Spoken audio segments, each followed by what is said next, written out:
लहानपणीच चेन्नईच्या परंपरेनुसार भरतनाट्यम शिकण्यास सुरुवात झाली। एकदा एका मंदिरात नृत्य करताना एका दाक्षिणात्य दिग्दर्शकाने त्यांना पाहिलं आणि ते म्हणाले, हिच्या नजरेत तेज आहे, नुसत्या हातवरातून ती कथा सांगते। आणि हे वाक्य त्यांच्या सिनेमातल्या भवितव्यासाठी भविष्यवाणी ठरलं। 1951 मध्ये आलेल्या बहार मध्ये त्यांनी अंजलीची भूमिका साकारली। त्या काळच्या सर्वसामान्य स्त्रीची ती भूमिका होती, पण त्यांच्या सादरीकरणात एक वेगळीच ऊर्जा होती।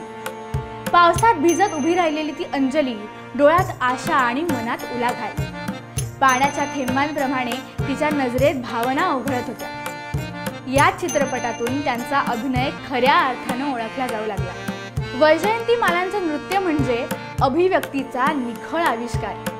नागिन मधील मन डोले हे गाणं जेव्हा प्रेक्षकांनी पाहिलं तेव्हा अनेक जण म्हणाले, हे नृत्य नाही तर ही एक जिवंत कलाकृती आहे। संगम मध्ये वैजयंतीमालानं गीता साकारली।